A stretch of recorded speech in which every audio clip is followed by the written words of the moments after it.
Bienvenue à tous dans cette nouvelle vidéo. On se retrouve pour la deuxième analyse de la semaine, deuxième partie tout du moins, sur le type sec du coup, qui est le type sélectionné pour cette semaine, alors un peu par défaut comme je l'ai déjà expliqué. Et du coup, hier, j'ai fait une petite analyse rapide sur le type spectre. Et derrière, nous avons parlé des meilleurs Pokémon de type spectre disponibles par génération, comme j'ai fait jusque-là chaque semaine pour le type. Et du coup, cette fois, on va faire les pires Pokémon de type spectre, à l'inverse, disponibles par génération. Et demain, nous ferons la tier list sur les Pokémon de type spectre. Et donc, du coup, il n'y a pas de décalage au final par rapport au planning, puisque c'est jeudi finalement que je fais plus d'analyse, de vidéos, pardon. Donc, du coup, il n'y aura pas de problème à ce niveau-là. On part tout de suite. Alors, en première génération, comme pour la vidéo précédente, il y a qu'une seule forme finale de type spectre en première génération, Ectoplasma. Donc forcément, si c'est le seul, eh bien, il est à la fois dans les meilleurs et dans les pires. Donc on va pas vraiment le compter, hein, évidemment. Mais du coup, juste pour rappeler, hein, on va dire que c'est le pire Pokémon de type spectre en première génération, bah, c'est un peu ironique, hein, évidemment, puisque évidemment Ectoplasma c'est un excellent Pokémon. Alors évidemment, comme tout le monde, hein, il a évidemment des petits soucis, voilà, il a des petits handicaps évidemment. Alors il a un type spectre et poison, hein, qui apporte autant défensivement et offensivement, alors surtout offensivement.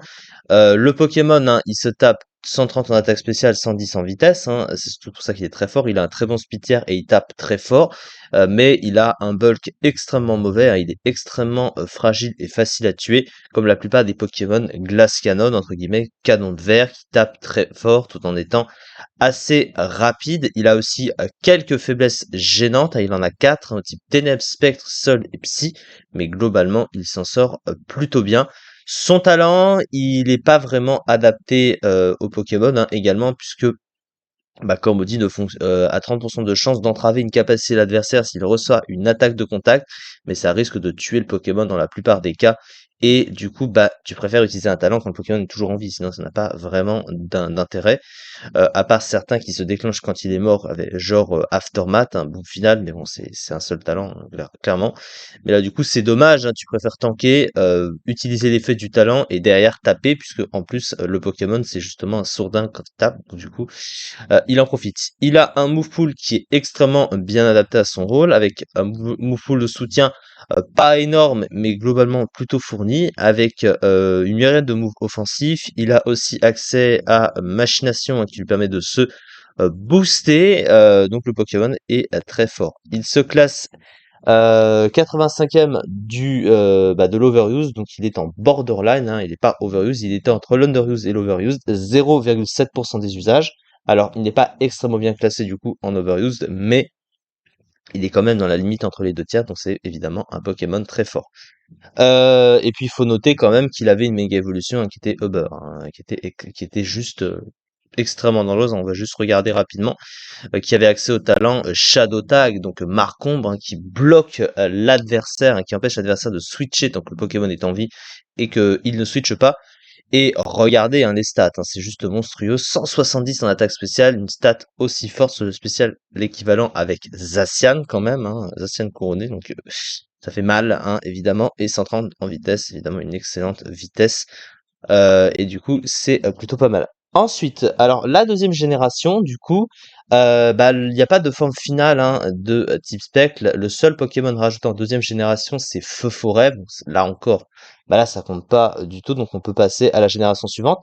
La troisième génération, le plus mauvais Pokémon de type spectre apporté, c'est Munja, du coup. Alors il n'y a pas de bon Pokémon de type spectre, hein, à ajouter en troisième génération. Alors Munja qui possède cependant, hein, le meilleur talent du jeu, Garde Mystique, hein, qui fait qu'il ne reçoit des dégâts que des dégâts super efficaces sur lui. Euh, c'est un excellent talent du coup, mais donc du coup ça lui donne des immunités artificielles à tous les types qui ne sont pas au moins super efficaces sur lui. Mais la seule chose, c'est que son double type insecte et spectre possède beaucoup de faiblesses, hein, il en a 5, et du coup ce talent est difficilement adapté, mais surtout parce que le Pokémon est connu, hein, dans le jeu pour n'avoir qu'un seul point de vie, hein, c'est le seul qui a une statistique inférieure à 5. Normalement, tous les Pokémon, le minimum qu'ils peuvent avoir dans une stat, c'est 5. C'est le seul qui est codé pour n'avoir qu'un point de vie, ce qui fait que le moindre coup pris et il est mort. Même les dégâts résiduels de la tempête de sable, des pièges de roc, de la grêle, de la brûlure et j'en passe, le tuent. Donc du coup, c'est assez moyen. Et puis surtout, les stats sont mauvaises, hein. Il est lent, il a un bulk, bah, du coup, presque, bah, il est juste inexistant, il a qu'un point de vie. Il tape pas très fort, hein, seulement 90 en attaque, et en plus, son move pool offensif est limité, et son placement est donc pas vraiment ouf, clairement. Et donc, sans surprise, il atteint la 147e place du ZU, hein, quand même, avec 0,03%. Donc, il est évidemment très mauvais. La quatrième génération, c'est un peu une déception parce que c'est un Pokémon qui aurait pu être plus stylé que ça, mais malheureusement, il n'a pas vraiment de bol. C'est Grodrive en quatrième génération. Alors pourtant, Grodrive, son type Spectre Vol, hein, c'est la seule forme finale d'évolution disponible actuellement qui possède toujours ce double type. Spectre Vol qui est excellent défensivement et offensivement. Alors défensivement, il y a quand même 5 faiblesses assez gênantes, hein. Il y a notamment une faiblesse au piège de roc, des faiblesses ténèbres, spectre, électrique et glace, mais c'est un des rares double types à posséder 3 immunités, notamment des immunités combat et sol, 2 des 3 types super efficaces sur le type acier, une double résistance insecte et de résistance plante et poison. Donc globalement ça va, mais c'est surtout offensivement que le type est extrêmement fort. Un spectre, ça a une couverture offensive excellente. Oups, je me suis trompé, évidemment, je ne c'est pas vraiment ce que je voulais voir. Ah tiens, j'aurais dû, le mettre comme ça. Tac, du coup, voilà, hein, si on met le combo des 2, bah, il y a que 8 Pokémon, hein, au total, actuellement, qui résistent au double type, hein. C'est quand même incroyable. Le problème de ce Pokémon, alors il faut quand même noter qu'il a accès à un talent unique, hein, Flare Boost, hein, du coup Rage Brûlure, qui est un cran sur le spécial, hein. Ça veut dire que cran, normalement, ça booste de 50% les dégâts physiques du Pokémon s'il reçoit un statut. Là, c'est uniquement pour la brûlure, en l'occurrence, mais la brûlure, de toute façon, ne divise pas par deux l'attaque spéciale, et quand t'es brûlé, du coup, donc tu te mets un orbe flamme pour artificiellement te brûler, et derrière tu augmentes tes attaques spéciales de 50%, ce qui est adapté à un Pokémon offensif, mais malheureusement c'est pas adapté à Grodrive, parce que bah, ses stats sont pas bonnes, hein. Il manque de vitesse, malgré sa grosse base PV, il a des défenses nulles, donc il tank pas tellement bien les coups, il dépend beaucoup de son talent, mais pour être actif, il faut un tour de préparation, parce que si tu mets l'orbe flamme, ça se déclenche au bout d'un tour, et d'ici là, il faut qu'il puisse rester assez longtemps en vie sur le terrain, et puis surtout, après le boost, pouvoir s'en servir, parce qu'avec 80 de vitesse seulement, bah c'est pas ouf. Après, il a aussi Unburden, hein, qui lui permet de booster sa vitesse, mais c'est au détriment des dégâts. Après, et puis aussi, le problème qu'il a, c'est qu'il a artificiellement un stab en moins, hein. Il a pas de bonne attaque de type vol, il a même pas lame d'air, hein, qui est peut-être pas ouf, mais au moins c'est un stab. Il a pas vent violent, il a pas de stab vol, il a que des attaques spectre. En coverage, il a quand même genre Fatal Foot, tonnerre, il a des attaques électriques. Ça reste un coverage correct, mais il a un move pool offensif qui est quand même restreint. Sur le plan du soutien, il a pas énormément de choses, il en a quand même un petit peu, hein, il faut pas non plus l'oublier. Il a plénitude surtout, mais bah, le problème c'est qu'en fait son bulk est tellement nul qu'il a du mal, il dépend beaucoup du placement sur le terrain, mais malheureusement, bah, son bulk ne le laisse pas faire grand-chose et c'est un peu compliqué. Et du coup, il atteint actuellement, enfin il a atteint le mois dernier, la 103e place du ZU avec 0,32% des usages. C'est dommage parce que le Pokémon, il aurait pu être beaucoup plus adapté que ça. La cinquième génération, alors je sais pas comment il s'appelle, je sais plus comment il s'appelle en anglais, mais du coup c'est tout qu'à faire, hein, le pire Pokémon classé. Alors juste que je retrouve son nom en anglais, c'est Cofagrigus, voilà. Alors Cofagrigus, alors ce Pokémon, du coup, il a le type spectre pur, ce qui est en soi est bon, évidemment, d'avoir un type spectre pur, même si c'est un monotype, parce que c'est le meilleur stab neutre du jeu, hein, le meilleur stab offensif, presque quasiment. En tout cas sur le neutre, hein, principalement. Mais la seule chose, c'est qu'il n'a pas de double type déjà, hein, pour être meilleur offensivement. Au niveau de ses stats, bah, il est extrêmement lent, il a seulement 30 de vitesse. Il a une attaque spéciale correct, mais pas non plus exceptionnel.